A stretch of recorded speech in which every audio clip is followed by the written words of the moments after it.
네, 김기현 의원 오늘 포항 방문하셨는데요. 예. 네, 포항 시민들에게 희망의 메시지 한번 부탁드리겠습니다. 예, 예.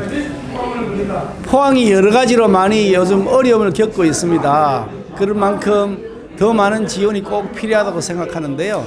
저는 포항의 바로 이웃 동네 울산 출신이고 또 포항과 경주, 울산 함께 연결되어 있는 해오름 동맹이라는 지방자치단체 연합체를 만든 주역이기도 합니다. 그런 만큼 포항에 대한 깊은 애정과 그리고 관심을 가지고서 지원이 제대로 빨리 그리고 충분하게 될 수 있도록 하는데 더 노력하도록 하겠습니다. 우리 김정재 의원님 또 김병우 의원님 함께 힘을 합쳐서 포항이 대한민국의 해오름을 주도해 나가는 도시가 될 수 있도록 하는데 저희 모든 역량을 쏟겠습니다.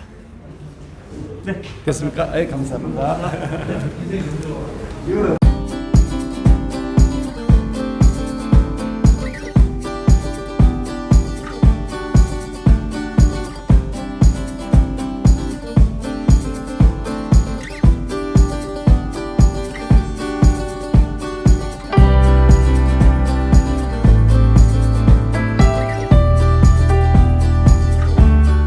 큰 박수 함성으로 좀 환영을 해주시면 아주 대단히 감사드리도록 하겠습니다.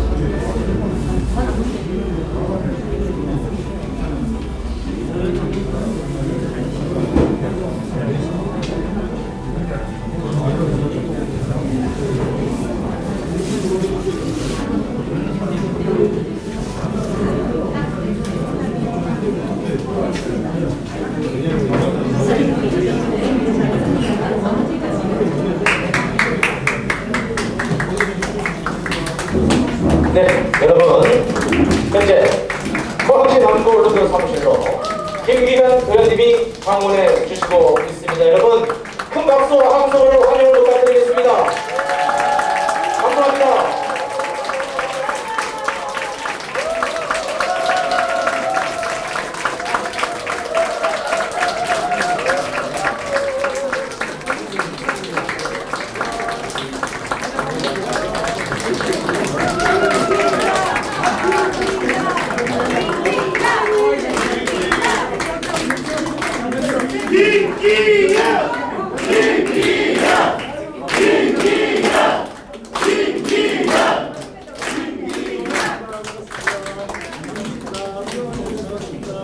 포항 남구 울릉군 당역 사무실로 BTS가 방문한 것 같습니다. 여러분 BTS보다 더 사랑스럽고 더 멋진 우리 김기현 의원님께 다시 한번 큰 박수 부탁드리겠습니다.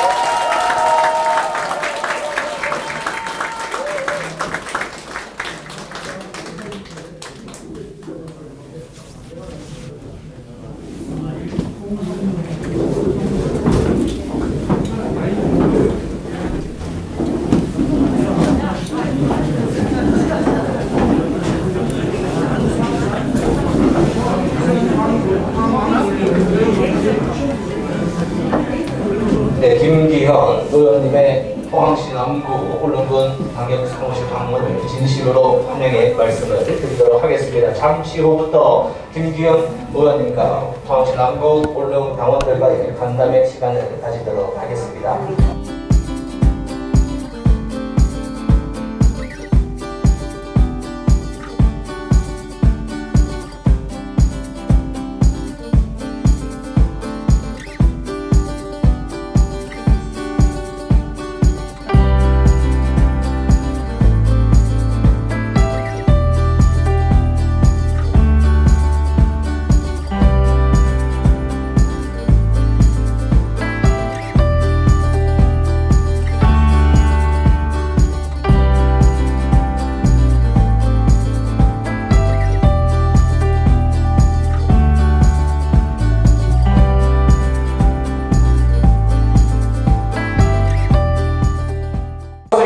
지금부터 국민의힘 당대표에 출마하신 국민의힘 4선 의원 김기현 의원님과 포항시 남구 당원들과의 간담회 시간을 가지도록 하겠습니다. 저는 오늘 진행을 맡은 김병옥 국회의원 사무소 대변인 이승훈입니다. 반갑습니다. 오늘 포항시 남구를 방문해 주신 국민의힘 김기현 의원님 방문을 진심으로 환영의 말씀을 드리도록 하겠습니다. 환영의 의미로 꽃다발 증정식을 먼저 가지도록 하겠습니다. 김기현 의원님은 잠시 일어서셔서 책상 앞으로 좀 나와주시고요. 꽃다발 증정은 서정현 여성위원회 위원장님께서 해 주시겠습니다. 우리 서정현 위원장님 앞으로 나와주시기 바라겠습니다. 자, 여러분 큰 박수와 축하의 함성 부탁드리겠습니다. 축하드립니다.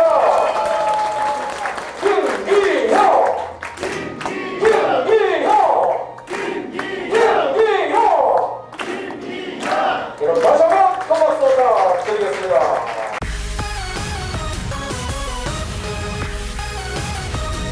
네, 감사드리도록 하겠습니다. 오늘 진행 순서를 간략하게 말씀드리도록 하겠습니다. 첫 번째로 국민연회, 둘째는 주요 당직자 소개, 셋째는 환영 인사, 넷째는 김기현 의원의 인사 말씀, 그리고 다섯째 의원님께 질문하는 순서까지 이렇게 5순으로 마련하게 보았습니다.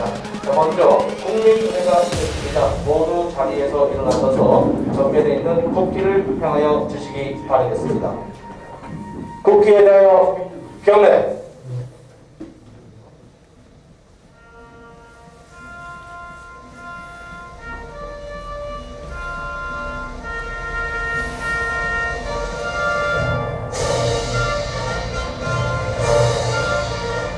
나는 자랑스러운 태극기야.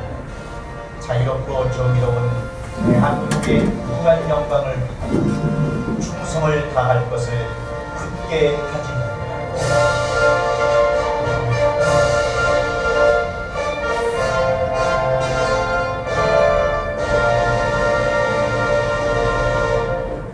바로 다음은 이태원 사태 희생자들을 위한 묵념이 있도록 하겠습니다. 일동 묵념.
바로 모두 자리에 앉아주시기 바라겠습니다.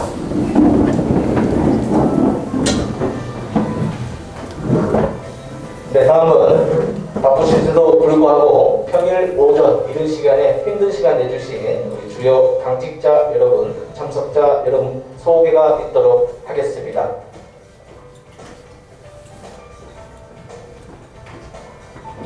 자, 먼저 김진년 도의원님 참석해 주셨습니다. 박수 부탁드리겠습니다. 서석영 도의원님 함께하고 계십니다. 박수 부탁드리겠습니다. 김영헌 시의원님 함께하고 계십니다. 박수 부탁드리겠습니다. 최혜곤 시의원님도 함께하고 계십니다. 여러분 큰 박수 부탁드리겠습니다. 양윤재 시의원님 참석해 주셨습니다. 큰 박수 부탁드리겠습니다. 임주희 시의원님 함께하고 계십니다. 반갑습니다. 함동호 시의원님 참석해 주셨습니다. 이다영 시의원님도 함께하고 계십니다. 여러분 큰 박수 부탁드리겠습니다. 김창희 정책특보님 함께하고 계십니다. 여러분 큰 박수 부탁드리겠습니다. 부위원장님 참석해 주셨습니다. 고맙습니다. 운명동 협의회 김봉동 회장님 및 회원분들 함께 하고 계십니다. 여러분 큰 박수 부탁드리겠습니다. 함께 인사하겠습니다. 네, 운명동 협의회 각 협의회 분들 모두 일어서서 함께 인사하겠습니다. 네, 감사드리겠습니다.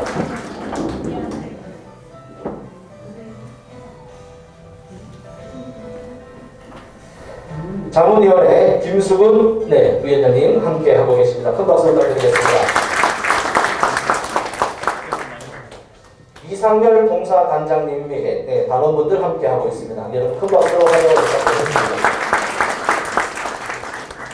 여성위원회 서정현 위원장님 및 위원분들 함께 계시고 계십니다. 여러분 큰 박수 부탁드리겠습니다.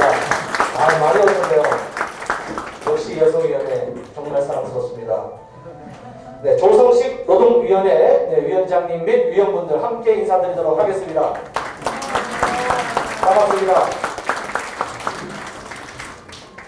네, 홍보위원회 권영호 자문위원님 및 위원분들 함께 하고 계십니다. 이런 박수 부탁드리겠습니다. 디지털위원회 진관용 위원장님 및 위원분들도 함께 참석해 주셨습니다. 큰 박수 부탁드리겠습니다.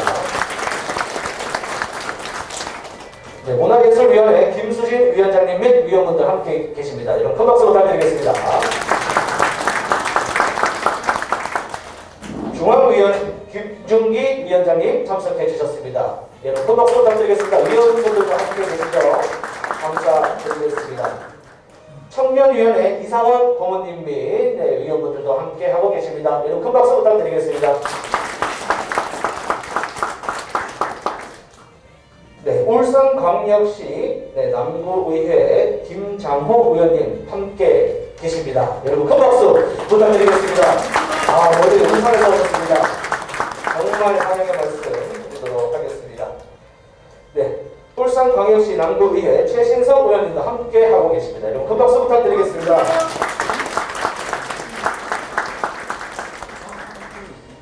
네, 무엇보다도 평일 오전에 이렇게 이른 시간 내어주시고 바쁘신 와중에도 참석해주신 여기 계신 모든 분들이야말로 주요 당직자가 아닌가 싶습니다. 우리 서로를 위해서 다시 한번 큰 박수 부탁드리겠습니다. 오늘 정말 잘하셨습니다. 감사드리겠습니다. 네, 주요 당직자 소개는 이렇게 마무리하도록 하겠습니다. 혹시라도 빠지신 분이 계신다면 식순 중간에 소개를 올려드리도록 하겠습니다. 네. 네네네네. 전화를 못 받는 내용이 있어서 서세명 동의원께서 동지중학교 전 교장 선생님이십니다. 여러분 축하해요. 환영의 박수로 좀 부탁드리도록 하겠습니다. 어려운 말씀을 감사드리도록 하겠습니다. 감사드립니다. 네, 또 주요 당직자 분들이 또 소개가 빠졌다고 하시면 사무국에 말씀드리면 중간중간 식순 중간에 소개를 올려드리도록 하겠습니다. 네, 바로 이어서 김기현 의원님의 환영 인사를 김봉도 협의 회장님께서 해 주시겠습니다. 박수 부탁드리겠습니다. 예, 포항당울릉 당회 회장을 맡고 있는 김봉도입니다. 이 바쁜 시간에도 서울서 포항까지 와주시고 우리 당에 방문해 진심으로 감사드립니다. 좋은 시간 되시기를 바라면서 우리 큰 박수로 환영 인사를 올리도록 하겠습니다.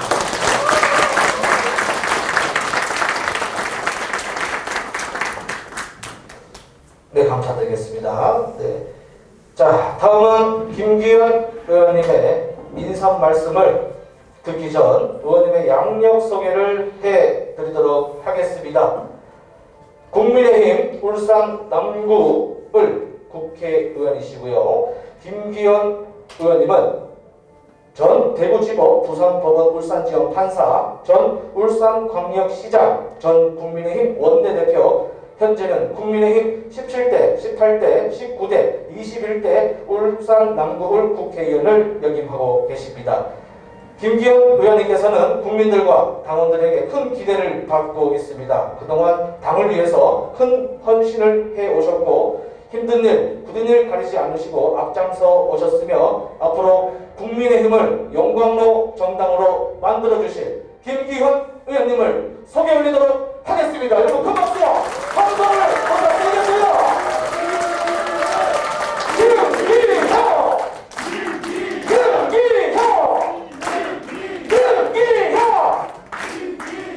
다시 한번 큰 박수와 함성 부탁드리겠습니다. 대변이라고 그러셨죠? 대변인이라고 그러셨죠? 대단하네요. 앞으로 한가닥 하겠습니다. 보통 솜씨가 아닌데. 반갑습니다.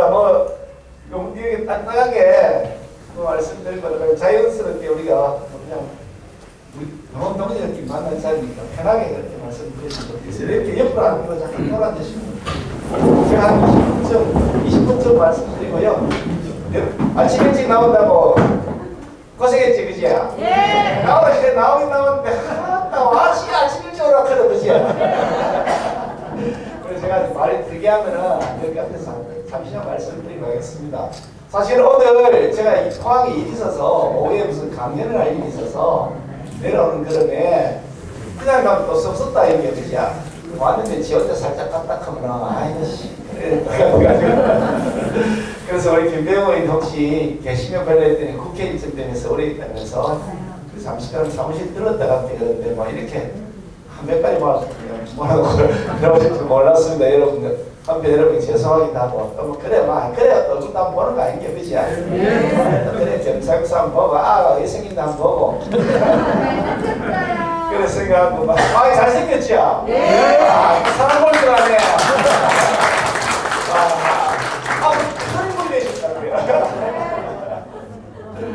사실 뭐 포항, 울산 그러지만 우리 사실 옆에 여물땡이 동네입니다, 그지? 지금 해오는 동네라고 제가 울산 시절을 할 때 이게 포항, 경주, 울산이 경상도 남쪽, 경상남도 북쪽 쪽이 동남쪽으로 이렇게 떨어져 있어서 조금 소외되는 일들이 있습니다. 적기가 있는 거, 그죠? 세금만 그다고. 그래서 우리끼리 좀 뭉쳐보자 그래가지고 포항, 경주, 울산 이렇게 세 도시를 묶어가지고 해오름 동맹을 만들었는데 아마 다음 주에 다시 또 단합되고 한다는 걸 알고 있습니다만 그래서 예산을 같이 내가지고 울산이 좀 더 내고 울산이 좀 더 형님이니까 좀 더 많으니까 사람이 그래 돈 더 내고 이래가지고 여러 가지 교류 행사도 하고 문화 그리고 이 각 공동 프로젝트 개발 다 연계사업도 이렇게 오고 있는데 따지고 사실 신라문화권에서 경주, 포항, 울산 여기서 신라문화권입니다. 그렇지. 울산이 경상남도에 속해 있지만 실제로 문화권은 경상도 중에서 이 신라문화권 쪽입니다. 하야문화권이 아니고 왜 그러냐니까 태백산맥이 딱 가로질러서 태백산맥 동쪽에 있습니다. 포항도, 경주도, 울산도. 태백산맥이 서쪽에 이제 부산이 있고 부산하고 울산의 경계가 태백산맥 끝자락이 이렇게 됩니다.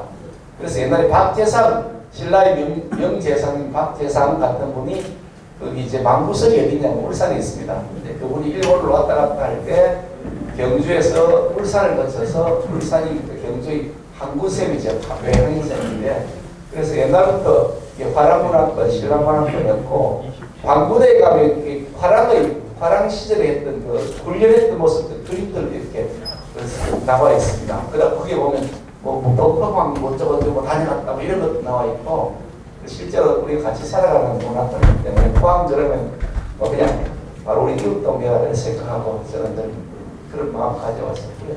제가 다니는 교회가 울산에 있는 교회인데 그 담임 목사님 포항 영일군 축전업 축장이라고 축장면 무슨 축장이라고 축장면이 그렇다 하더라고요. 그리고 동지상고 나왔습니다. 그건 야간부 나왔습니다. 그래서 특별하게 동지중학교 학교 생각하셨는데 특별히 저는 많은 그런 애정이 있는 곳이기도 해서 여러분 찾아뵈면서 그냥 인사만 드리고 갔으면 좋겠다 이런 생각을 찾아뵈었습니다. 사실 제가 오면서 비행기 안에서 글을 2개를 썼습니다. 하나는 페이스북에 올려서 하나는 올렸고 하나 보다가 올라갈 것 같은데 뭘 썼냐니까 MBC가 저기 지금 그동안 가짜 자막 만들어가지고 온갖 거짓말 다 했잖아요. 그죠? 없는 말 지어내고 가짜 뉴스 해가지고 그래가지고 우리 국민의힘 윤석열 정부를 무너뜨리려고 온갖 못된 짓을 하고 있어서 제가 그럴 것 같으면 MBC 해체하라고 그랬거든요. 방송 SBS 방송에 나와가지고 그 생방송으로 그 대담을 하면서 MBC 지금 박성재 사장과 그 간부진이 계속 유지되는 한 MBC는 해체되는 것이 맞다. 해체시켜야 된다. 이렇게 얘기했더니 막말하고 난리가 났어요. 그러더니 어저께 내가 MBC의 방송에 출연하기로 방송에 나가서 대담을 하기로 되어 있었습니다. 근데 그걸 싹 없애버렸어. 제가 일방적으로 취소해버렸어. 그래서 내가 하도 기가 막혀서 당신들은 남을 마음대로 비판하고 네 마음대로 떠들고 그 심지어 가짜뉴스까지 해서 비판을 하면서 당신들이 잘못한 것에 대해서 내가 지적하겠다. 내가 당신을 비판하겠다는 왜 안 듣겠다는 거냐. 도대체 이유가 뭐냐고 제 글을 하나 써서 올렸는데 지금 김기현 검색해 보면 그게 막 조회수가 쫙 올라가 있습니다. 기가 막히다니까 세상에. 그죠? 세상에 기가 막힙니다. 그래서 글도 하나 좀 써서 지금 한번 곧 올리라고 하고 제가 사무실에 왔는데 이게 대한민국이 지금 권력을 민주당 문재인 정권 5년 내내 그 권력의 예전에 제가 당구를 빨았다가 이 사람들이 당구를 빤 게 그 마약에 취한 것 같아요. 그래서 이 마약에 취해서 완전히 거기서 온갖 거 다 빼먹다가 그 권력 뺏기니까 이게 금단 현상이 생긴 것 같다. 그래서 대한민국 망하라고 저주의 구판을 벌이고 있는 것 같다. 그런 생각이 들어서 좀 센 용어를 써놨습니다. 저주의 구판을 벌이고 있다고. 망국을 원하는 사람들까지 제가 글을 써놓고 아마 좀 있으면 대본이 올라가면 뉴스장 나갈 것 같은데 정말 지금 최대 전쟁 중에 있습니다. 세상에 대한민국 대통령이 타고 있는 비행기가 떨어져 죽으라고요. 야, 그건 말이 되겠습니까, 여러분? 그런 짓을 하는 사람들이 온 동네에서 저주의 구판을 벌이고 있다. 민노총이라는 사람들이 앞장서서 대한민국을 멈춰 세우겠다. 그러면서 파업을 해도 이제 민주당 이재명이가 뭘 통과시키려고 그러면 파업 조작법을 통과시키려는데 그 내용이 뭐냐면 민노총이 파업을 해도 배상금을 막 물리게 하겠다는 얘기입니다. 잘못했으면 배상금 물려야 되잖아요. 근데 배상금을 못 물리게 하겠다. 이런 법을 지금 통과시키겠다. 자기들 숫자가 남다고. 이런 짓을 하는 사람들하고 우리가 지금 최대 전쟁을 하고 있다. 그 말씀을 여러분께 드리고 싶습니다. 대통령선거에서 우리가 이겼습니다. 제가 사실 포항에 그때 그 지방선거 때도 대통령선거 때도 포항에 제가 2번 정도 온 거를 기억이 나는데 그때 우리 김진혁 도인 후보님 다 5천 시장 앞에 다 또 이번에 몰라게 그거 났다니까 마음이 알았어. 근데 그 선거 열심히 선거운동을 하면서 포항에 대한 애정을 참 많이 쏟았었고 김병우 의원이 사실 그 좀 이상한 일에 휘말려가지고 잠시 당을 떠나 있었던 적이 있었는데 기억하시죠? 그게 이제 오해가 풀렸는데 오해가 풀려도 복당을 잘 안 시켜주고 있던 거예요. 제가 당 대표 권한 대행을 하고 있었거든요. 당이 막 복잡했잖아요. 뭐 당이 막 지금 그럴 때 당 대표 권한 대행을 하면서 제가 김병우에 복당을 시켰거든요. 그래서 김병우에 대한 특별한 애정도 사실 있는 사람입니다. 앞으로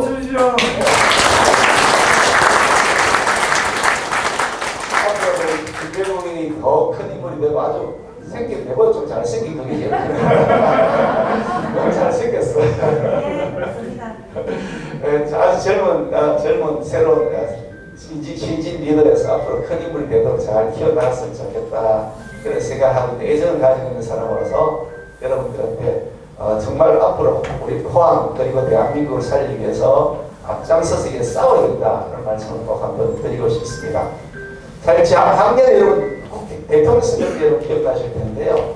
대통령 선거 작년에 제가 4월달에 이제 원내대표 당선이 되어서 1년 거의 1년 가까운 세월 동안 이제 그 원내대표로서 역할 지휘를 해왔었는데 그때 우리가 작년 4월달 선거에 보시면 우리 당의 국회의원 숫자가 103명, 103명이었습니다. 지금 115명 됐습니다. 조금 늘어나서 보궐선거로 들어오면 10명 늘어나서 115명이 됐는데 103명.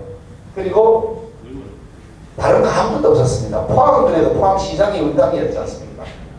대구 경북은 그래도 기초단체장이나 광역단체장이나 우리가 뭐 절대 다수를 차지했지만 대구 경북을 제외하고는 싹 다 민주당이었습니다. 울산 같은 경우는 시장, 구청장, 군수 싹 다 민주당이고요. 시의회 의장, 구의 의장, 군의회장 싹 다 민주당입니다. 단 한 명도 우리 당 없었습니다. 전부 다 싸그리 딱 민주당이 차지했고 부산도 거의 절대 다수가 민주당이었습니다. 부산시장도 저쪽 당이었지 않습니까? 처음에 당선됐거든요. 그렇게 해서 사실 굉장히 어려운 우리가 갖고 있는 권력이 아무것도 없는 국회의원 103개밖에 없는 그런 자리였는데 우리가 할 수 있는 유일한 방법은 국민들에게 호소하는 것이다. 그래서 여론에 호소하기 위해서 우리가 뭘 어떻게 해야 될 거냐. 그래서 우리가 정책적 전략도 선택하고 있지만 그중에 제일 중요한 게 문재인과 이재명, 문재명이지 않습니까? 지금 그죠?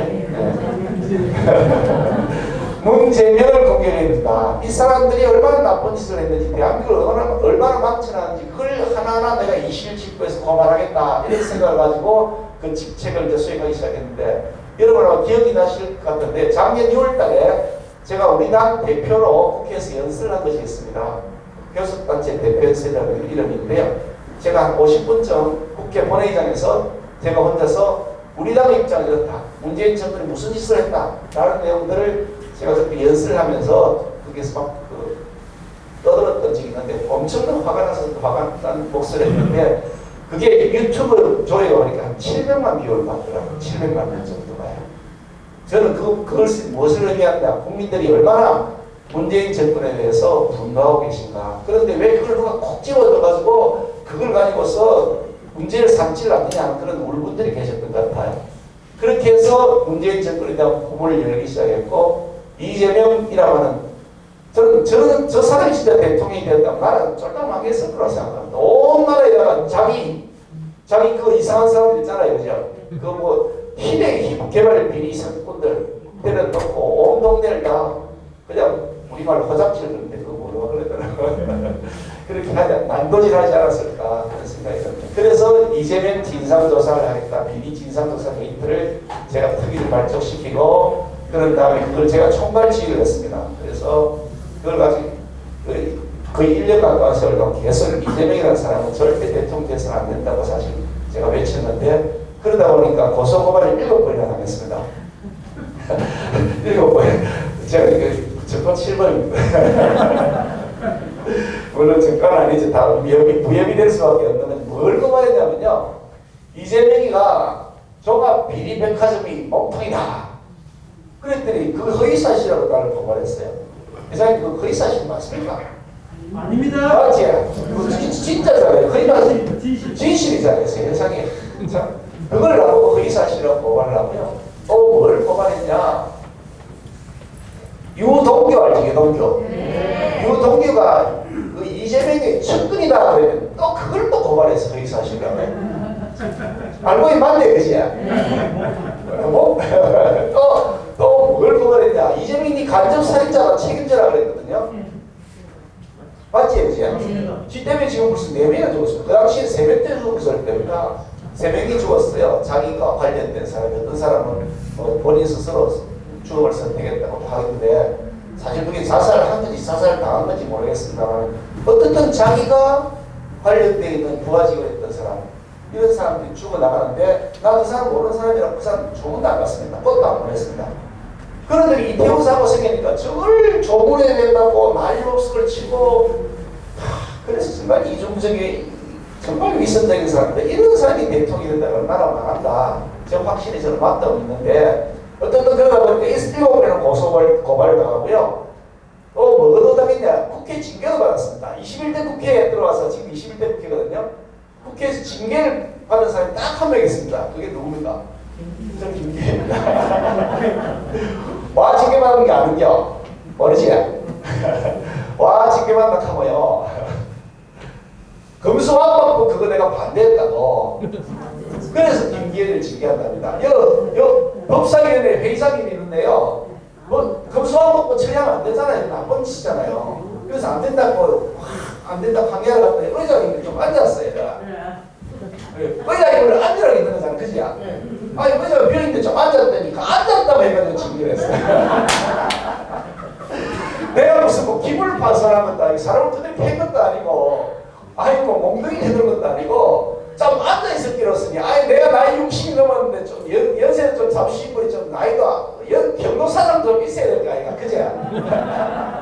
아니 내가 좀 앉아 길었으니 그게 무슨 죄가 된다고 징계를 해가지고 출석정지 30일 징계를 한다는 그래 했어요. 근데 출석정지 30일이 뭐냐 회의 30일 못 나가고 석 달 공부 안 준대요. 나 이게 손가락 빨리 생겼더라고요. 그런데 그 왜 징계가 되느냐? 한덕수 국무총리 인준안이 국회에서 통과가 돼야 되는데 윤석열 정부가 출범을 했는데 이 사람들 그걸 안 시켜주는 겁니다. 인준안을 동의를 안 시켜주는 겁니다. 그럼 어떻게 되느냐? 대통령은 시작을 했는데 임기가 시작됐는데 장관은 옛날 그 사람 그대로입니다. 우리 헌법상 어떻게 되냐면 국무총리를 여기 보건복지부 장관 딱 직급하실 것 같은데 보건복지부 장관으로 임명하려 하는데 그냥 대통령이 방금 보건복지부 장관 하라 그러면 안 되고 국무총리가 대통령한테 저 사람 보건복지부 장관 임명해 주세요라고 요청을 하게 되어 있습니다. 요 요청을 받으려면 이 사람이 국무총리가 돼야 되는 거예요. 근데 국무총리가 되려면 국회가 동의가 돼야 됩니다. 동의 안 해주면 이렇게 요청할 사람이 없어서 장관을 시킬 수가 없는 거예요. 그래 옛날 장관 데리고 국정을 운영해야 돼. 이게 말이 안 되잖아요. 그래서 이 한덕수라 치고 이 한덕수 국무총리 다음에 하십시오. 한덕수 국무총리 인준안을 처리해달라고 요청을 우리가 하니까 자기들도 여론에 떠밀려서 하도 국민들이 뭐라 그러니까 자기들 여론에 떠밀려서 하긴 하는데 조건이 하나 있죠. 조건이. 한덕수 총리 인준안을 처리해주는데 그 조건이 뭐냐 했더니 김경희 징계를 하자는 거예요. 그러죠. 강당에 그게 김경희 징계하고 그게 왜 두 개가 연결돼가지고 맞바꿔야 되냐 모르겠는데 그래서 우리 원내대표한테 연락이 왔어. 민주당이 이거 총리 인준안을 처리해준다 그러는데 근데 야 김현 네 징계하자 큰다 이런 거야. 외화부 손도 그러더라. 그래서 그 외화부 손게 그런데 해라 그러라. 그게 뭐 아니 뭐 지금 대통령 선거를 우리가 목숨 걸고 싸워서 이겼는데 아니 지금 대통령 출범을 하는데 방해된다면 김계 잘라 그래라. 아이고 막 할 수 없지만 내가 배지 안 달았잖아. 그지? 배지 떼면 어때? 아이고 내가 배지 뭐 많이 달았다 이게 벌써 4번이나 달았지. 방해시장 대모지 많이 해본다 이게 그지? 그래 그만둬도 좋다. 내 그만둬도 좋은데 그 대신 윤석열 정부를 출범시켜야 될까 이가. 그래갖고 단 하나도 신경 쓰지 말고 김기현에 대해서는 단 하나도 개의하지 말고 그냥 처리해라 그랬거든요. 그 대신 내가 할 말은 좀 있다 그랬더니 저기서 공개 사과를 하라 그랬다. 민주당이 나보고 공개 사과를 하면 어떤 걸 해주겠다 그래서 내가 뭐라 했겠어요. 여기 녹음하시면 나 밖으로 나가면 안 돼. 내가 그대로 할 건데 미친놈 지랄하네 그랬어요. 그게 우리끼리 한 얘기인데 밖에 나가면 안 되는 거야. 아니 누가 누구한테 사과를 해야 됩니까 여러분. 그치? 도둑놈이 경찰관한테 도둑잡아라 했다고 경찰관한테 사과를 한 도둑놈이 있다 세상에. 이런 말이 안 되는 세상이 어디 있어요 여러분. 그죠? 그래서 제가 미친 뭐라 그래야 되던데. 그래서 김계리가 실제 징계를 받았습니다. 그때 징계를 받을 때 제가 징계를 할 때 내가 할 말이 좀 있다. 그래가지고 제가 20분 동안 얘기를 한 게 있는데 그게 영상에 올라와 있습니다. 뭐라고 올라와 있냐면 야 니들이 도대체 민주주의를 도대체 실천하긴 하냐? 니들이 국회의원이 맞냐? 뭐 이런 얘기입니다. 민주당 애들 보고 니들이 무슨 민주주의? 웃긴 놈 됐네. 이런 얘기 하면서 그런 식의 얘기를 하면서 야 기왕에 징계하려면 출석정지 그거 뭐야? 그냥 징계 그냥 그거 해라. 쫓아내라. 김계리 그냥 제명시켜라. 그거 그래놨어. 제가 김계리 제명하라고 했습니다. 장관님. 복지부 장관 정도를 됐습니다. 야, 그 김계리 제명해라 해라. 그랬더니 또 제명은 또 뭐라 그래? 제명하면 국민적인 뭐 그냥 비난이 엄청 쏟아질 거 아닙니까? 그래서 김계리가 징계를 받았는데 하도 기가 막혔을 때 헌법재판소에다가 소송을 걸었어. 이게 말이 되냐 그랬더니 헌법재판소 소장이나 재판관 전부 다 저거 임명한 사람들이 우리 그 임명한 걸 우리가 추천한 건 하나밖에 없어요. 그런데 거기서 말이 안 된다 해가지고 이거 혈액 정지 이렇게 결정을 했어요. 그래서 제가 아직도 목숨이 살아있습니다. 제가 무슨 말씀 드리는 것이냐. 대통령 선거 우리가 지난번 이겼지만 내후년 총선에 우리가 다시 똑같이 대통령 선거 임하는 마음으로 싸워야 된다는 말씀을 드리는 겁니다. 지금 체제전제가 하는 겁니다. 우리가 이제 뭐 대선 이겼으니까 좀 한가하게 마음 놓고 있는 동안에 저 사람들이 바로 대통령 탄핵하고 나서 설치만 하지 않습니까? 우리가 지금 처절한 마음으로 싸워야 된다. 저는 내 목숨 걸고 다시 싸우겠다는 각오를 가지고 지금 내후년 총선에 임할 겁니다. 그래서 내후년 총선에서 만약에 제가 지난번에 대통령 선거에서 만약에 우리가 지면 저기 태평양에 가서 떨어 죽으려고 했거든요. 근데 내후년 총선에서 못 이기면 진짜 태평양에서 떨어 죽어야 됩니다. 대통령 뽑아놓고 아무것도 못하는 식물 대통령 이러고 나라도 망할 판인데 우리 되겠습니까? 그치? 그래서 목숨으로 싸우려고 하는데 근데 싸우려고 하면 어찌 되냐 이게 머리를 써야 돼. 지략이 필요해 지략. 그냥 무작정 그냥 고함만 지른다고 되는 게 아니라 때로는 치고 빠지고 때릴 때는 세게 때리고 취약점을 잘 골라서 때려야 되거든요. 그게 결국 이제 뭐냐 전략인데 지금 그러니까 저 사람들이 막 그거 하려고 이태원 참사를 가지고서 거기다 막 세월호 시즌2를 하려고 했잖아요. 자 그래서 미리 저희들이 하려고 하는데 딱 하루 전에 선제 공격으로 이 죽음을 이 이태원 참사의 안타까운 죽음을 정쟁의 경로로 사용해서는 안 된다 라고 공식적으로 입장을 밝히면서 이것은 다시는 반복돼서는 안 된다 하면서 우리 쪽 의견을 가진 분들이 많이 동조해 주셨어요. 그러면서 그 자기들이 하려는 의도가 지금 사실 좌절되어 있단 말이죠. 그것도 그렇게 우리가 선제적으로 전략을 잘 써야 된다는 거고 대통령 윤석열 대통령께서 미국 방문했을 때 나왔던 그 발언이 있지 않습니까? MBC가 자막을 막 조작해가지고 말하지도 않은 걸 내가 막 넣어놓고 이렇게 했던 게 있었는데 그 관련해서 우리가 대응을 초창기 잘 못했어요. 그래가지고 이게 진짜 바이든이 맞냐, 이 꼽혀가 맞냐 이런 가지고 막 논란이 될 때 그거 가지고 이게 맞냐 안 맞냐 계속 얘기를 해요. 그래서 제가 이거는 바보짓이다. 세상에 축구를 할 때 수비해가지고 축구 이기는 거 봤습니까? 수비하면 잘해봐야 비기는 거잖아요. 이 빵대빵이 제일 잘하면 빵대빵이잖아. 공격을 해야 이기지. 그래 최선의 수비는 저는 공격이라는 생각을 저는 확신을 가지고 있는 사람입니다. 그래서 이거는 공격해야 될 부분이다. 분명히 가짜뉴스가 맞는데 왜 가짜뉴스를 가지고 우리가 제대로 지적하지 않느냐 싶어서 제가 제일 먼저 공격을 시작했습니다. 우리 당에서 사실 제가 제일 먼저 공격을 시작했습니다. 뭐라 시작했냐. 이 MBC가 광우병 괴담 시즌2를 벌이고 있다. 광우병 가지고 저희들이 얼마나 못되게 됐습니까? 기억나시죠? MB 대통령 초기에 제가 그 담당 정책조정위원장을 맡아 있었는데 기가 막히더라고. 기가 막히. 세상에 광우병 미국 사는 형이 뭐 광우병 걸리면 내 숭숭 구멍 탁 뭐 그렇다면서요. 세상에 여러분 말이 됩니까? 얼마나 그 유모차에 태워가지고 엄마들이요. 그게 얼마나 할 수 있는지 모르겠습니다. 세상에 그렇게 대모했던 게 기억나시죠? 이게 인간으로 살 수 없는 짓을 하는 겁니다. 그런데 여러분 광우병 걸리는 사람 한 명이라도 본 일이 있습니까? 없습니다. 완전 사기친 겁니다. 그래가지고 이명박 대통령 초기에 완전히 힘을 다 빼버려서 결국 이명박 대통령 제대로 일도 못하고 계속해서 어려움만 겪었지 않습니까? 저는 그 역사를 제 현장에서 봤습니다. 하도 기가 막혀서 제가 그때 그거 가지고서 뭐 TV 토론도 나갔지만 서울대학교에 자기들이 그 뭐 노회찬이를 불러가지고 뭐 엉뚱한 소리를 자기들이 들었다고 기사가 나서 내가 서울대학교 학생에다가 항의를 했어요. 아니 왜 노회찬이 얘기를 듣냐 내 얘기를 들으라 그랬더니 서울대학교 총학생회장이 그래도 그나마 균형감이 있는지 나보고 오락하더라고요. 그래 내가 갔는데 그 단과대학 학생인가 회장인가 나발인가 애들이 나와가지고요 한 몇십 명이 나와 뺑돌로 사든지 강의동에 못 들어가겠다는 강의실에 못 들어가게 날 막아요.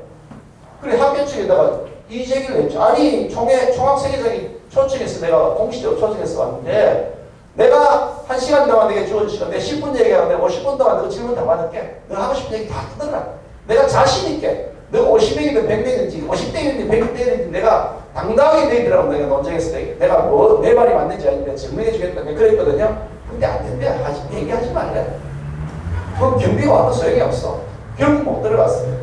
그런 사태를 제가 겪었던 현장에서 겪었던 사람이어서 정말 무서운 사람들이다 그런 생각하는데 얘기를 겪었습니다만은 그래서 이게 광우병 시즌2를 하려고 한다 라고 하면서 MBC가 못된 놈들 옛날에 이런 짓 했지 라고 하는 것이 우리가 다시 상기가 되고 그래서 그 뉴스가 다른 방식으로 좀 이렇게 전개가 되었는데 저는 내후년 총선에도 이런 전략이 대기합니다. 작년에 제가 원내대표 할 때 법사위원회 위원장을 우리 국민의힘이 후반기에 만든다고 합의서를 쓴 것이 있습니다.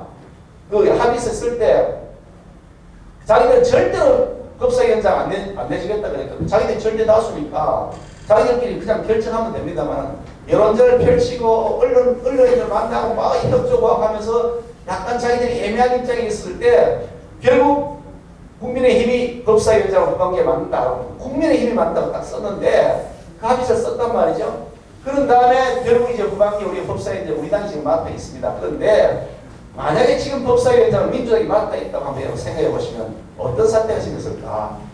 끔찍한 일이 있을 겁니다. 아마도 뭐 김건희 여사 특검법이라 저거 마음대로 통과시키고 윤석열 대통령도 그 옛날에 검찰총장이나 검사할 때 뭐 이런 일을 했다 저런 데로 터무니없는 그 누명들 씌워왔던 거 막 하는 거 있지 않습니까? 그 사람들 있지 않습니까? 그것도 특검한다 막 통과시키고 하는 그런 짓들을 지금 하고 있을 것이다. 그러면 이 완전히 지금 나라가 그냥 거들날 판이 됐을 것이라는 생각이 들어요. 그만큼 하나 어떤 선택하느냐, 어떤 전략을 쓰느냐가 너무너무 중요하다. 그래서 대우전 총선을 우리가 그런 전략적 사고를 가지고 임해야 된다는 생각하는데 시간이 좀 지나서 제가 결론적으로 말씀드리면 싸움도 싸워본 사람이 한다. 그죠? 축구도 축구해본 사람이 하는 거잖아요. 갑자기 사람 배를 넣고 축구하라고 안 되잖아요. 마라톤 열심히 뛰는 사람 배를 넣고 축구하라고 축구 안 되잖아요. 그죠? 축구도 축구해본 사람이 하는 겁니다. 싸움도 싸워본 사람이 하는 겁니다. 그리고 싸워서 이겨본 사람이 어떻게 이기는지 압니다. 싸웠는데 덜 지는 사람은 이기는 방법을 모르잖아요. 지는 방법은 알지만. 이제 내 말이 맞죠? 정민이. 그래서 김경희는 그 어려운 그야말로 우리가 아무것도 없는 빈깡통인 시절에 국회의원 130밖에 없는 그 빈깡통인 시절에 이 작은 군대를 이끌고 저 대군을 무찔러서 대통령 선거를 이겨내는 그 사령탑을 제가 했다. 그리고 이어지는 지방선거도 제가 선대위원장, 공동선대위원장을 맡아서 전국을 누비고 다니면서 포항에도 가서 여러분하고 다시 경험을 나눴습니다만 어려운 여건에서도 사실 우리가 과반을 차지한 압승을 얻었다. 거기다가 김계에 또 두 번 이겼습니다. 대선도 이기고 그리고 지방선거도 이겼습니다. 또 뭘 이겼냐? 문재인이랑 싸워서 이겼습니다. 문재인이 사진전에 저출이라고 했는 일 아시죠? 예, 울산시장 선거 재선거에 나왔을 때 자기 30년 지기 송철호라는 사람을 당선시키려고 울산경찰 총동을 하고 거기다가 청와대 8개 부서가 거기에 개입되어 있습니다. 수석비서관도 재판 개입됐다고 재판받고 있고 비서관도 있고 뭐 선임 행정관이 이런 사람들 쭉 수두로 잡혀 있습니다. 거기다가 국정상황실장이라는 게 핵심이거든요. 그러니까 옛날 왕 같으면 저기 비서실장쯤 됩니다. 사실상 그렇게 역할을 하는 분인데 국정상황실장 그 사람도 지금 재판에 들어갔고 여러 청와대 사람들도 옴팍 다 잡아놓고 뭐래가 재판이 되고 있는데 그 사람들이 처음 동원돼가지고 김건희를 죽이려고 1년 반을 저한테 뒤진 겁니다. 그래가지고 보니까 영장 신청을 39번 김건희 잡으려고. 근데 김건희가 깨끗하다는 걸 누가 증명해줬냐? 문재인이 해줬습니다. 김건희 틀어도 안 나오더라. 저놈은 진짜 자기들도 그랬을 겁니다. 수사하면서 뭐 저런 놈이니까 틀어도 안 나오는 정치인인데 그랬을 겁니다. 저 새끼 하는 놈이라 그랬을 겁니다. 그래서 근데 어쩌다가 문재인 정권이 김건희 죽이려고 그렇게 뭐 장난질을 쳐도 제가 문재인과 싸워서 결국은 문재인 정권을 무너뜨리고 다시 김건희는 살아나서 어떻게 해서 지금 문재인 정권을 시입하는 최일선의 선두에 제가 서 있습니다. 저는 싸우면 이깁니다.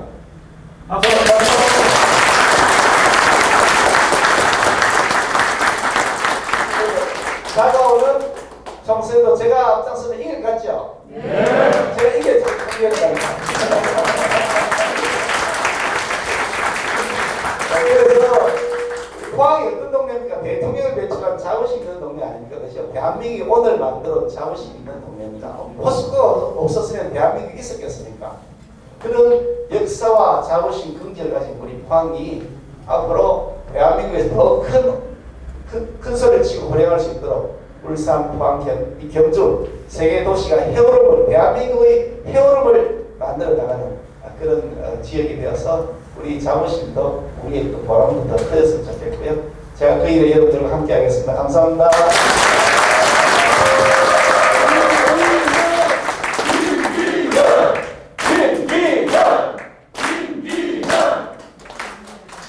이제 제가 고를 안 해주셔도 그죠? 당직자분들이 알아서 이렇게 해주셨습니다. 여러분 다시 한번 우리 김기호 의원님께 큰 박수 부탁드리겠습니다. 감사드리도록 하겠습니다. 자, 김기현 의원님의 인사말 말씀이 있었고요. 네. 다음은 김기현 의원님께 궁금하신 부분을 질문하고 답변 듣는 순서를 가지도록 하겠습니다. 일정 관계상 질문은 2분 정도만 제한하도록 하겠습니다. 네, 지금부터 궁금한 거 있으시면 김영훈 우리 시의원님 질문 부탁드리겠습니다. 안녕하십니까. 저는 구역포, 장기, 호미고, 동해면을 지역으로 김영은 시의원입니다. 우선 아마 강연 중에 저도 많은 감명을 받게 됐습니다만 신이 큰 인물을 만들려고 하면 권한을 주실 것 같습니다. 그동안에 울산 광역시장을 마치고 문재인 정부 시절에 큰 고난을 당하셨던 것, 지금보다 더 큰 인물을 만들기 위해서지 않나 싶고요. 제가 지난번 우리 지방선거 때 바쁘신데도 불구하고 우리 포항 지역에 오셔서 저희들 국민의 남부 쪽에 많은 의원들이 배출될 수 있도록 도움 주신 것에 대해서 이 자리를 빌어서 넓게나마 다시 한번 감사드립니다. 제가 오늘 사기 당 대표님께 제가 정성히 보셨습니다.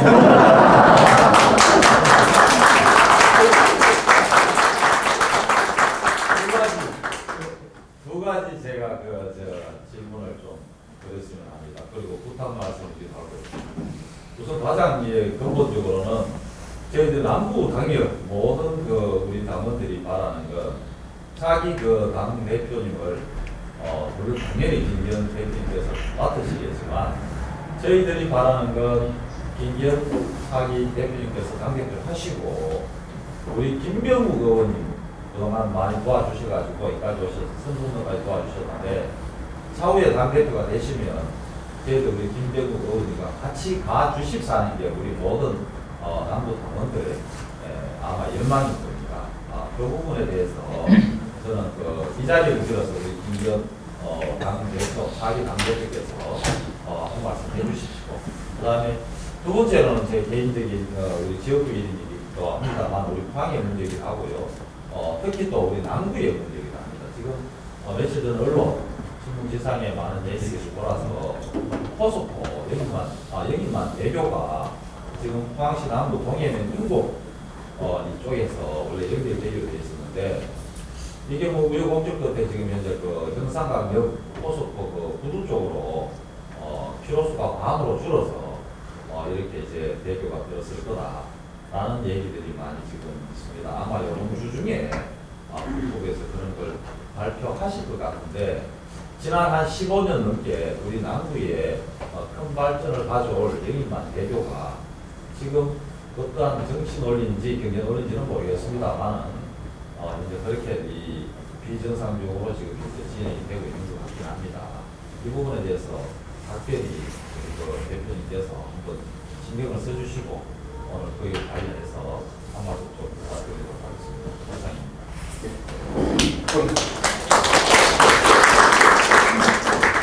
김영은 시험에 구룡포 장기 호미곶 네. 호미곶하고 간질곶이 이렇게 봤는데 제일 먼저 해가 먼저 떠는 것이 네. 우리 같은 동네. 네. 좀 전에 두 가지 말씀 중에 두 번째 말씀 먼저 드리면 영일만 대교.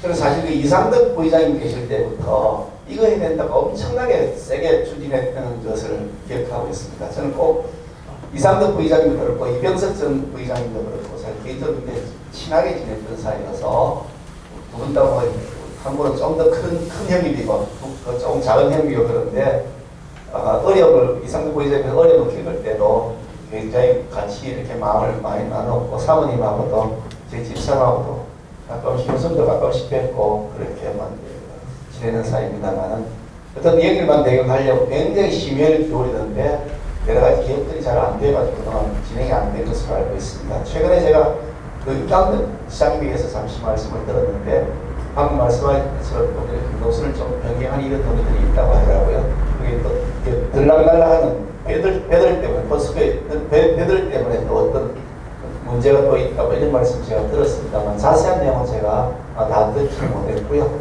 어떤 그 문제는 아무래도 시하고 경상북도하고 중앙정부하고 논의를 긴밀하게 할 거라고 보는데 저도 한번 그걸 살펴보고 이경규 시장님은 이 부분도 잘할 것 같으니까 별도로 물어보고 해가지고 필요한 지원들이 될 수 있도록 하겠습니다.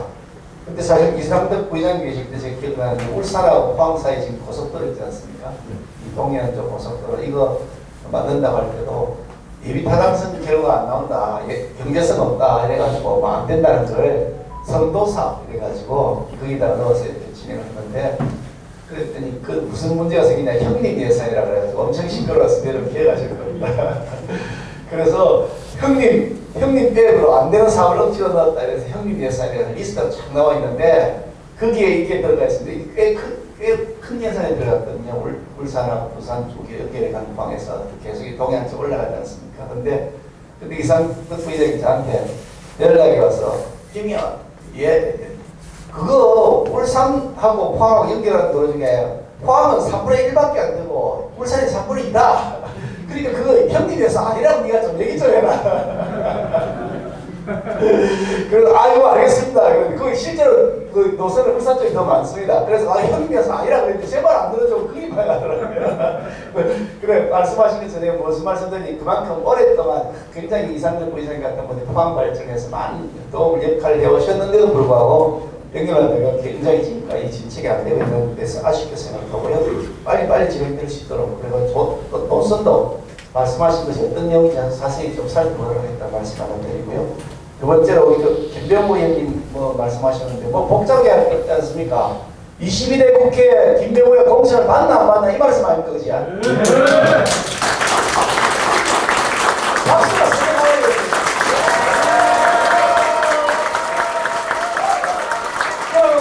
그럼 이런 공천 받는 거지, 그지? 그럼 책임져야죠, 뭐, 그지?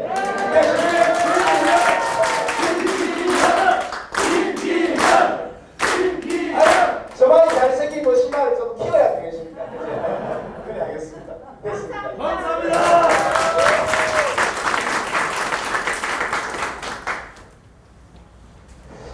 질문에 아주 핵심만 대답을 해주시고 김기현은 정말 대단히 감사드리도록 하겠습니다. 우리 여기 계신 모든 분들의 정말 궁금하고 간지러웠던 부분을 아주 속 시원하게 긁어주신 것 같아서 정말 열망 넘게끔 우리 여러분 김기현 의원도 응원해 주시기 바라겠습니다.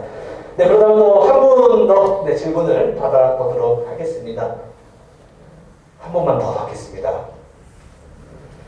우리 의원님께서 말씀하실 때 여러분들이 궁금할 것 같은 그런 내용들을 모두 다 말씀을 해주셔가지고 그죠? 인사 말씀보다는 간담회를 먼저 진행을 해버리셨어요.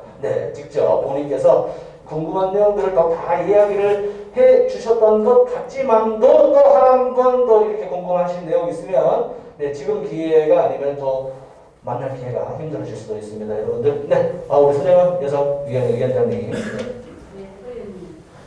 다들 이렇게 마음속으로 생각하면서 얘기를 안 하는 것 같아서 제가 대표로 말씀을 드리고 싶습니다.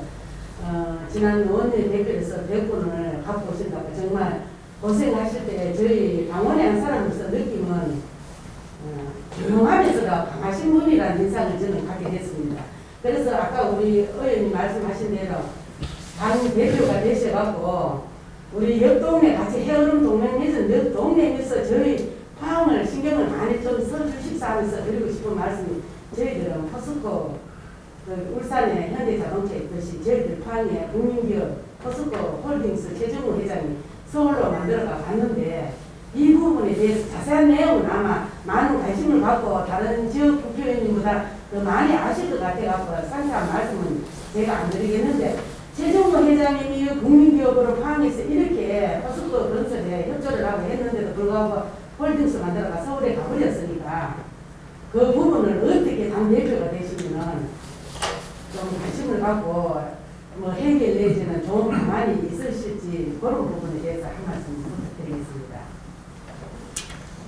말씀을 드릴게요. 제가 사실 포스코가 이제 홀딩스 지주회사를 만들어서 서울로 가져가 버리게 있는데 공장이 남아있는 형태가 되어 있죠. 울산도 똑같은 상황이 좀 생겨 있습니다. 현대중공업이 본사가 울산이었는데 지주회사를 한국 조선해양인가 지주회사를 만들어서 경기도로 가져가 버리고 울산에는 별도로 이제 공장만 남아있는 그런 꼴이 되어 있어서 지금 동병상련 입장입니다. 근데 이런 일을 하는 데 있어서 사실은 만약에 문재인 정권이 아니었으면 우리 당 정권이었으면 결코 일이 일어나지 않았을 것이다. 그 말씀을 제가 명확하게 드리고 싶습니다. 왜냐? 정책의 방향 자체가 다르기 때문에 그렇습니다. 사실 그 울산에는 어떤 일이 있었느냐? 그 현대중공업이 제가 시작할 때도 계속 중앙으로 들고 가겠다 그랬습니다. 근데 그거를 계속 말리기도 말렸지만 중앙에서도 압력을 넣고 해가지고 결국 계속 주저앉아 있었는데 정권이 문재인으로 바뀌고 나니까 뭐 그냥 훌레당 들고 가버리더라고요. 결국 그걸 막을 수가 없었습니다. 중앙정부가 힘을 안 써주니까 지방에서 아무리 해봐야 중앙정부 눈치를 훨씬 더 보는 것이 대기업들입니까. 그런데 다시 이 부분에 대해서 지역 균형 발전 차원에서 되돌려야 되는 것이 아니냐 하는 것이 포스코도 그렇고 현대중공업도 그렇고 사실 똑같은 마음입니다. 그러니까 그 점에 대해서 김병무인한테도 그 얘기를 여러 차례 들었고요. 또 김정재님한테서 여러 차례 많이 들어서 실제로 뭐 굉장히 온 포항에 현수막도 펼치고 그랬지 않습니까? 대대적인 캠페인도 벌이고 그랬는데 그 부분에 대해서 똑같은 마음 가지겠다는 말씀을 드리고요. 두 개 다 다시 원상복구시키겠다 생각을 하고 있습니다. 그러니까 그렇게 저도 관심 가지겠다는 말씀을 드리고요. 이제 뭐 마치 마무리 말씀 하나 더 드리면 저는 어떤 생각을 하냐면 우리 당이 앞으로 정치적인 여러 가지 역적에서 중심이 되어야 된다고 생각하는 사람입니다. 그러니까 정부가 중심이 되면 안 된다라고 생각하는 사람입니다. 그게 무슨 말이냐면 제가 국회의원을 이제 하면서 주로 정책 파트 일을 많이 했습니다. 정치적인 몇 파트보다도 그러니까 뭐 정책위원회, 뭐 정책위원회 위원장, 의장, 뭐 그 상임위원회, 뭐 간사, 무슨 정책 관련된 TF팀 위원장 이런 형태로 많이 했는데 그러면서 제가 경험한 바는 정책을 이끌고 나가 있다 당이.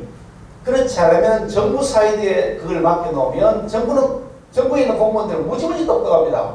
안 그렇겠습니까? 뭐 내돈하는 사람들이 고시학비가지고 들어갔죠. 그 중에서도 5급으로 들어가서 4급, 3급, 2급, 1급까지 올라가려면 이게 자기 평생을 거기다 고일만 하는 사람들이거든요. 최고 에이스가 아니면 1급 올라가지도 못합니다. 가령 5급에 들어간 것이 자기 부서에 뭐 20명이라 그러면 1급 올라가는 사람 그 중에 한 명 될까 2명 될까 그렇습니다. 그래서 그만큼 치열한 경쟁을 뚫고 올라간 사람들이라서 이 머리가 잘 돌아갑니다. 머리가 잘 돌아가는 게 나쁘다는 의미가 아니고 딱 굳어 있습니다. 자신들이 가지고 있는 논리 그리고 자신들이 쌓아왔던 경험 거기에서 벗어나지 않습니다.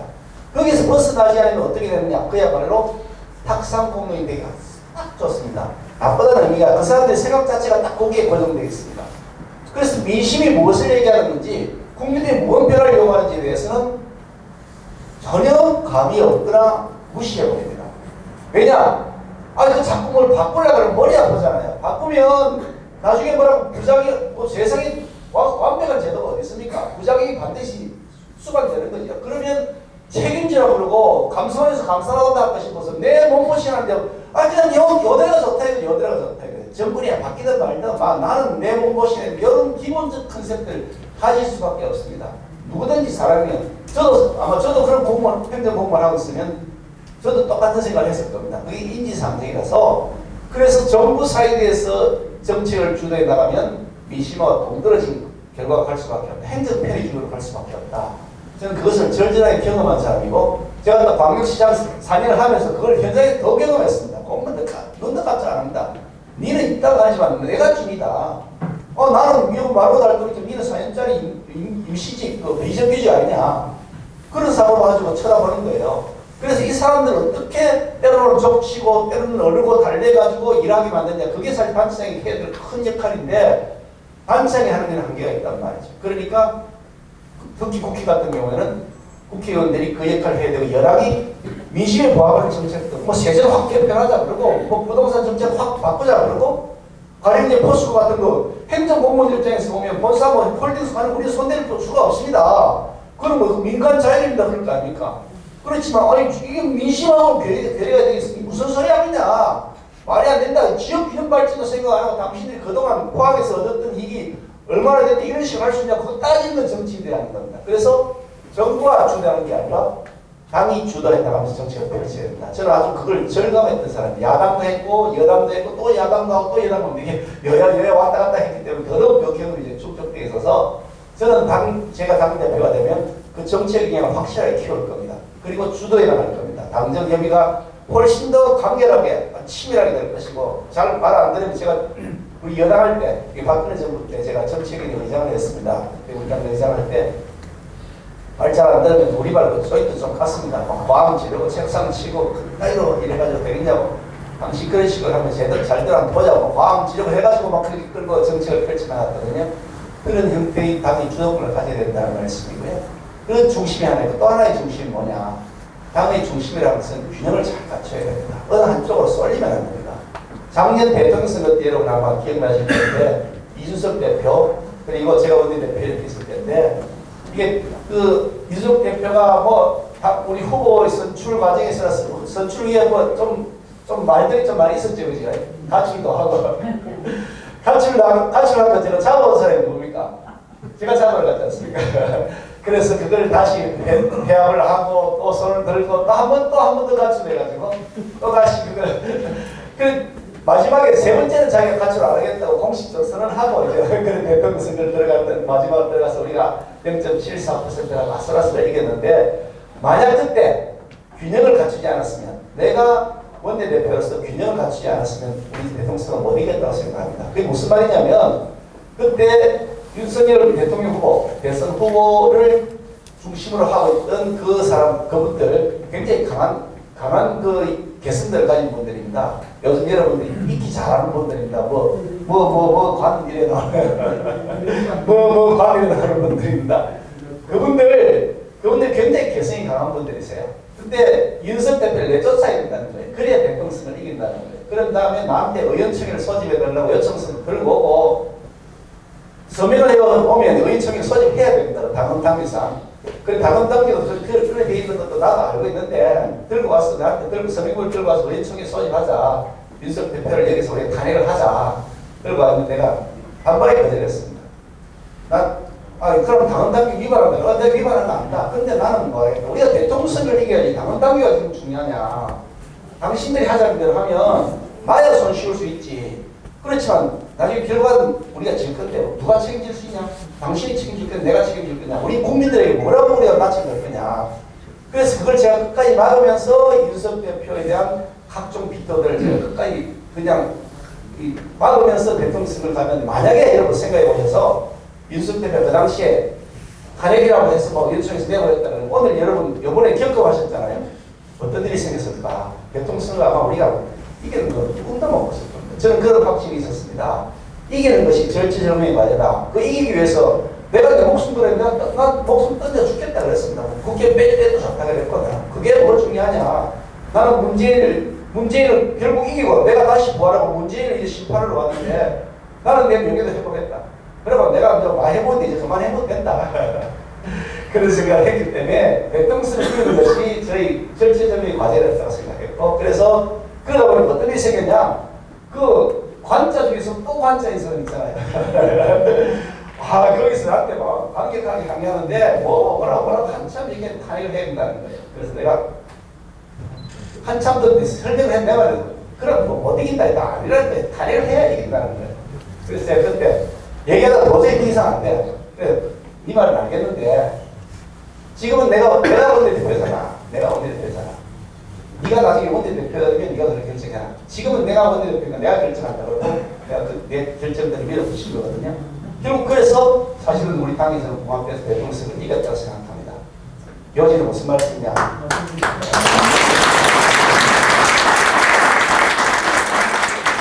요지는 무슨 말씀이냐? 윤석열 정부를 성공시켜야 됩니다. 우리는 우선순서를 성공시켜야 됩니다. 왜냐? 그래야 대한민국이 사니까. 안 그러면 대한민국이 좀 거덜날 편인데 쟤들한테 5년밖에 나라 완전히 거덜났지 않습니까? 그래서 내 내 아이들이 살아갈 여러분들이 아이들이 살아갈 이 나라 정말 잘 사는 나라 되도록 해야 되는데 그거 하기 위해서 국회의원 하는 거지. 아니 그거 아니면 왜 국회의원 하냐. 저는 그런 생각하기 때문에 그렇게 하려면 우리가 균형을 잘 맞춰야 됩니다. 어느 쪽에 치우치는 모습이 아니라 국민의 편에 서서 균형을 잘 맞춰야 된다고 생각하거든요. 그래서 결국은 끌어나갈 것처럼 내후년 총선에도 저는 그 균형을 잘 맞춰서 끌어나갈 겁니다. 어느 한 편에 치우치지 않고 그러면서 국민 편에 서서 중심을 잘 잡아서 정책적으로도 정부를 이끌어나가고 그리고 당내 여러 가지 많은 분란들이 있고 주장들이 있지만 그거 다 통합해서 수렴하면서 얘기 들을 거 듣고 아닌 건 아니라고 자르고 맞는 건 같이 동조하고 이렇게 하면서 당을 균형감 있게 잘 만들어서 멋진 승리를 제가 제 여러분들과 함께 만들어내겠습니다. 고맙습니다.